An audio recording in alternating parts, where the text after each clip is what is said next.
सोने की चिड़िया करती है बसेरा, वो भारत देश है मेरा, वो भारत देश है मेरा। नमस्कार दोस्तों, मैं प्रगति अग्रवाल स्वागत करती हूँ आप सभी का न्यूज प्लस 21 में। दोस्तों, गणतंत्र दिवस वो दिन है जिसे पूरा देश एक साथ मिलकर बहुत ही उत्साह के साथ मनाता है। भारत के लोगों के लिए 26 जनवरी का दिन गणतंत्र का दिन है। यह महत्वपूर्ण इसलिए है क्योंकि 26 जनवरी 1950 को ही हमारे देश का संविधान लागू किया गया था। तब से हर साल हम गणतंत्र दिवस के रूप में मना रहे हैं और इस खास मौके पर हम आपको भारत की प्रथम और अब तक एकमात्र महिला प्रधानमंत्री इंदिरा गांधी के बारे में बताएंगे, क्योंकि भारत के संविधान के मूल स्वरूप का संशोधन जितना इनके राज में हुआ है उतना और किसी ने कभी भी नहीं किया है। तो आइए जानते हैं इंदिरा गांधी की पूरी कहानी दुर्गा जी, प्रियांशा और ललिता की जुबानी। भारत की पहली प्रधानमंत्री के रूप में पहचान रखने वाली इंदिरा गांधी का जीवन परिचय काफी रोचक है। इन्हें लौ महिला के नाम से भी जाना जाता है। उनका इंदु से लेकर इंदिरा और फिर प्रधानमंत्री बनने तक का सफर न केवल प्रेरणादायी है बल्कि भारत में महिला सशक्तिकरण के इतिहास का महत्वपूर्ण अध्याय भी है। उन्होंने 1966 से लेकर 1977 तक और 1980 से लेकर मृत्यु तक देश के प्रधानमंत्री का पदभार संभाला था। इंदिरा का जन्म देश की स्वतंत्रता में योगदान देने वाले मोतीलाल नेहरू के परिवार में हुआ था। इंदिरा के पिता जवाहरलाल एक शिक्षित वकील और भारतीय स्वतंत्रता आंदोलन में सक्रिय सदस्य थे। वो नेहरू जी की इकलौती संतान थी। इंदिरा अपने पिता के बाद दूसरी सर्वाधिक कार्यकाल के लिए कार्यरत रहने वाली प्रधानमंत्री है। इंदिरा में बचपन से ही देशभक्त भावना थी और इंदिरा गांधी 12 वर्ष की थी तब उन्होंने कुछ बच्चों के साथ वानर सेना बनाई और उसका नेतृत्व किया।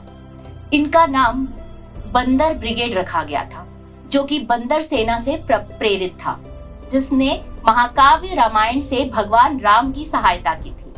उन्होंने बच्चों के साथ मिलकर भारत की स्वतंत्रता के संघर्ष में महत्वपूर्ण भूमिका निभाई थी। इंदिरा ने पुणे विश्वविद्यालय से मैट्रिक पास कर दिया और पश्चिम बंगाल में शांति निकेतन से भी थोड़ी शिक्षा हासिल की। इसके बाद वह स्विट्जरलैंड और लंदन में सोमेरविल्ले कॉलेज, ऑक्सफोर्ड विश्वविद्यालय में अध्ययन करने गई। इंदिरा जब इंडियन नेशनल कांग्रेस की सदस्य बनी तो उनकी मुलाकात फिरोज गांधी से हुई। फिरोज गांधी तब एक पत्रकार और यूथ कांग्रेस के महत्वपूर्ण सदस्य थे। 1941 में अपने पिता की असहमति के बावजूद भी इंदिरा ने फिरोज गांधी से विवाह कर लिया था। इंदिरा ने पहले राजीव गांधी और उसके 2 साल बाद संजय गांधी को जन्म दिया। नेहरू परिवार वैसे भी भारत के केंद्र सरकार में मुख्य परिवार थे, इसलिए इंदिरा का राजनीति में आना ज्यादा मुश्किल और आश्चर्यजनक नहीं था। उन्होंने बचपन से ही महात्मा गांधी को अपने इलाहाबाद वाले घर में आते जाते देखा था, इसलिए उनके देश और यहाँ की राजनीति में रुचि थी। 1959 में इंदिरा को इंडियन नेशनल कांग्रेस पार्टी का प्रेसिडेंट चुना गया था। वो जवाहरलाल नेहरू की प्रमुख एडवाइजर टीम में शामिल थी। 27 मई 1964 को जवाहरलाल नेहरू की मृत्यु के बाद इंदिरा ने चुनाव लड़ने का निश्चय किया और वो जीत भी गई। 11 जनवरी 1966 को लाल बहादुर शास्त्री के ताशकंद में देहांत के बाद अंतरिम चुनावों में उन्होंने बहुमत से विजय हासिल की और प्रधानमंत्री का कार्यभार संभाला। प्रधानमंत्री के रूप में उनके कार्यकाल की सबसे उल्लेखनीय उपलब्धियां प्रिंसिपल्स के उन्मूलन के लिए प्रिंसिपल राज्यों के पूर्व शासकों और 4 प्रीमियम तेल कंपनियों के साथ भारत के 14 सबसे बड़े बैंकों के 1969 राष्ट्रीयकरण के प्रस्तावों के पास करवाना था। भारत पाकिस्तान युद्ध 1971 में भी इंदिरा गांधी ने बहुत ही महत्वपूर्ण भूमिका निभाई। 1975 में इलाहाबाद उच्च न्यायालय ने फैसला सुनाया कि इंदिरा गांधी ने पिछले चुनाव के दौरान अवैध तरीके का इस्तेमाल किया था और मौजूदा राजनीतिक परिस्थितियों में इस बात ने आग का काम किया। इस फैसले में इंदिरा को तुरंत अपनी सीट खाली करने का आदेश दिया गया। इस कारण लोगों में उनके प्रति क्रोध और भी बढ़ गया। श्रीमती गांधी ने 26 जून 1975 के दिन इस्तीफा देने के बजाय देश में अशांत राजनीतिक स्थिति के कारण आपातकाल घोषित कर दिया। 1977 के प्रारंभ में आपातकाल को हटाते हुए इंदिरा ने चुनावों की घोषणा की। उस समय जनता ने आपातकाल और नसबंदी अभियान के बदले में इंदिरा का समर्थन नहीं किया। 1980 के चुनाव में कांग्रेस एक विशाल बहुमत के साथ सत्ता में लौट आई और इंदिरा गांधी एक बार फिर भारत के प्रधानमंत्री बन गई। वास्तव में जनता पार्टी उस समय स्थिर अवस्था में भी नहीं थी, जिसका पूरा फायदा कांग्रेस और इंदिरा को मिला था। 1981 के सितंबर महीने में एक सिख आतंकवादी समूह खालिस्तान की मांग कर रहा था और इसी आतंकवादी समूह ने अमृतसर के स्वर्ण मंदिर परिसर में प्रवेश किया था। मंदिर परिसर में हजारों नागरिकों की उपस्थिति के बावजूद इंदिरा गांधी ने सेना को ऑपरेशन ब्लू स्टार करने के लिए पवित्र मंदिर में जाने का आदेश दे दिया।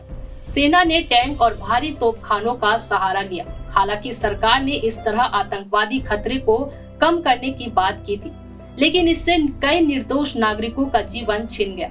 इस ऑपरेशन को भारतीय राजनीतिक इतिहास में एक अद्वितीय त्रासदी के रूप में देखा गया था।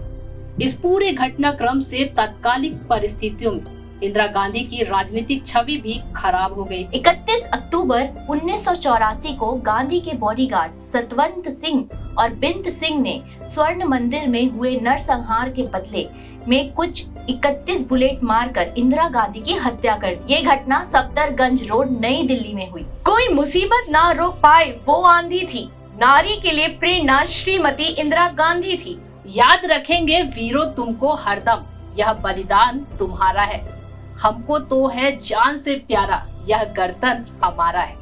तो दोस्तों, ये थी न्यूज प्लस 21 की टीम की तरफ से इस खास पर्व पर एक खास पेशकश, जिससे हमें बहुत कुछ सीखने को मिलता है और यह प्रेरणा भी मिलती है कि महिलाएं भी चाहे तो अपने जीवन में कठिनाइयों के बावजूद भी बहुत कुछ कर सकती है। हमारी पूरी टीम की तरफ से आप सभी को गणतंत्र दिवस की ढेरों शुभकामनाएं। खुश रहिए, आजाद रहिए और अपने देश के प्रति प्यार बरसाते रहिए। साथ ही कोरोना संक्रमण काफी बढ़ रहा है, उसका ध्यान रखें, कोरोना नियम का पालन करें और देखते रहिए न्यूज प्लस 21 आपके हक की बात।